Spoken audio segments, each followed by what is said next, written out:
What's going on, everybody? In today's video we're going to talk about why we deadhead flowers, and more specifically annuals.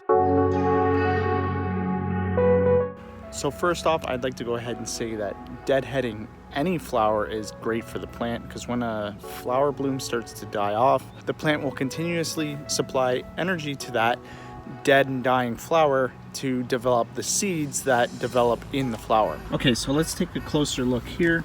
Here's a flower that's dried up and done.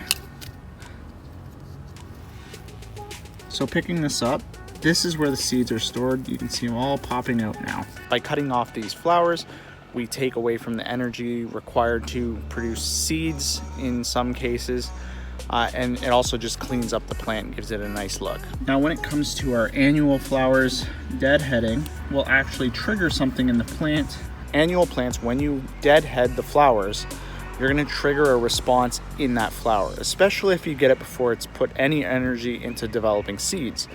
Since it's its only survival method and the only method of reproduction, this plant will now try to vigorously grow more and more blooms. So by deadheading your annual flowers as they start to dry out, it's going to trigger some more flower blooms, and it's going to keep continuing to try this until it succeeds or until it's too cold to grow any further.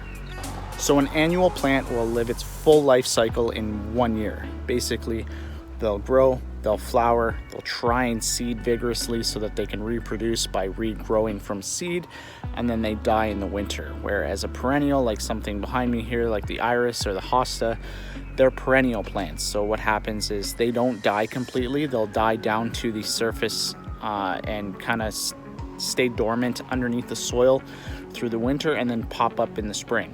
But it is a good idea to cut all these dying dead flowers off of even your perennial plants. These are my irises here.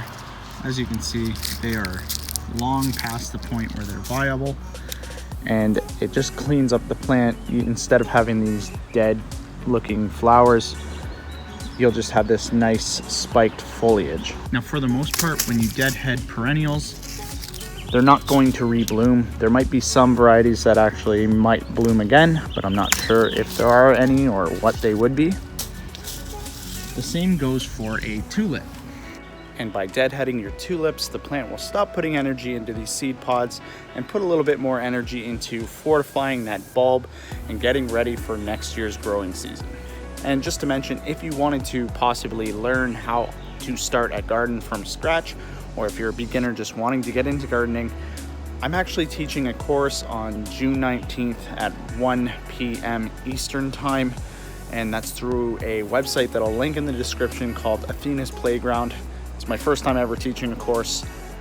Maybe you guys want to sign up for it, maybe you don't. Anyways, as always, you can find the most recent video in the top left, a related video in the bottom left, and the subscribe button on the right hand side. I'll see you in tomorrow's video.